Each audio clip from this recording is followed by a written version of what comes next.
Designing school buildings is something of a challenge, given that students are no longer taught in the formal, traditional settings of yesteryear.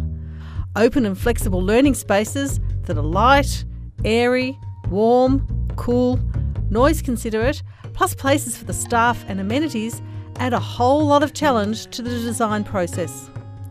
Add to this a school that is dedicated to teaching science and maths, there's the challenge. Let's meet Michael Taylor, a creative architect, and find out how he went about designing this school of the future. Hi, I'm Michael from Taylor Oppenheim Architects.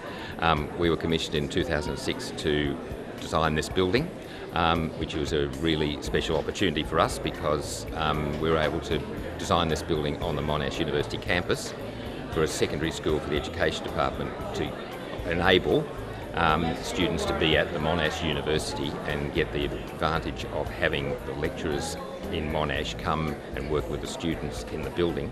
We started off with a big planning committee which was unwieldy. We formed a focus group which we then had 2 months intense design consultation, which was really exciting, and from that we were able to develop the thinking that was in this building, which is about freeing up the traditional notion of laboratories and classrooms and specific areas, which is quite formal traditionally with science.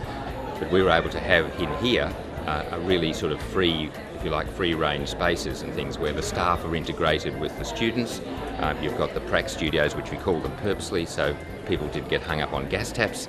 So you get free-flowing spaces, and all the furniture is movable. So the school can change it around from time to time as they feel they want to change the parts of the curriculum. One of the very important things of the building, in a building like this, which the open spaces and the big atrium with the natural light and everything, is the acoustics. And our acoustic consultant has, we think, done quite a good job here because we have students working all over the building because it's 3 levels. And there is very little problem of noise interference, and you have a nice gentle hum of work, but it works very, very well. The ICT component of the building, which again adds to the ability to have the flexibility, is because it's all sort of wireless throughout the building. One of the really great advantages of this school is that we tap in, if you like, plug in to the Monash system. So it's like an appliance that is plugged into the Monash University, which is sensational because not only does it give access to the university, but it gives all the sort of the juice, if you like, that the ICT needs to do some high-end stuff in the school, which the school are embracing. And the company that put in all of the AV equipment and everything else were able to know that was all available for video conferencing, everything else that can happen in the building. Because the idea of this school is, again, to reach out to other schools in the state, because the department have 6 science centres, and in conjunction with this they can help spread the word about science around the state, and that's just crucial at the moment because of the drop-off in teacher numbers and things in physics and things. It's really, it's huge. So this school is really quite inspirational in that sense. So you need the ICT really high end to make that all happen, and that's all integrated into the building in a very subtle way, if you like, and which you're not aware of it, but it's all there, so there's no problem. It's been really great working in this school environment because one of the things about our practice is we really like to have an ongoing relationship with our clients, and this gives us the opportunity to sort of look at how things are working and obviously improve next time. And it gives a great opportunity here because there's so many exciting things happening in the teaching environment, and that's fantastic for us.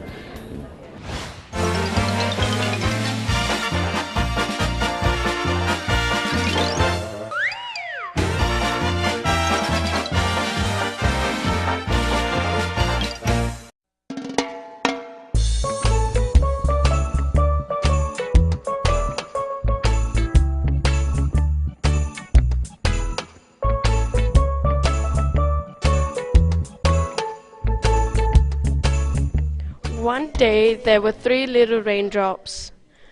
One was named H. Hi, I'm H. The second raindrop was named 2. Hi, I'm T. And the last one was O. Hi, I'm O. Then they started walking around the school looking for water wasters. They walked and walked and walked.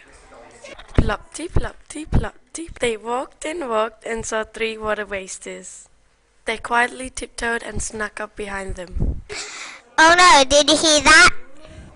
Oh look, there they are. The water wasters were flushing the toilet for fun. So we came up with a little rhyme to help the little preps remember that saving water at Baldwin North Primary School is very important. Wasting water is not fun, water is for everyone. We turned around and the water wasters were gone, so we headed out into the yard to find them. Plopty, plopty, plopty, plopty. We searched high and low to find the water wasters. Look, there they are. They're poking holes in the water tank.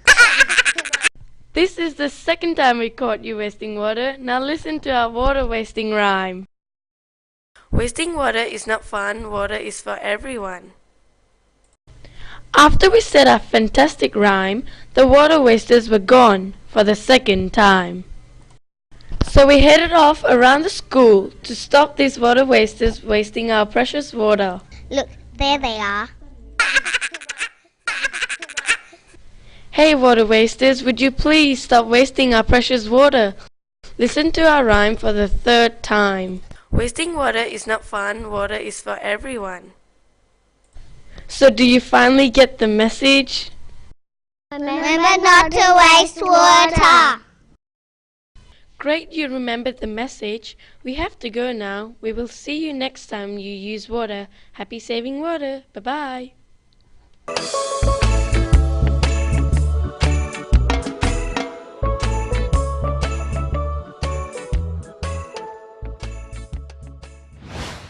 Hi, I'm Peter Bollard. I'm the Regional Career Development Officer for the Barwon Southwest region of Victoria, but I'm actually in a split role. I work half-time in the school and I work half-time in the region. So there is another one of me in Geelong, but I'm based basically in Warrnambool.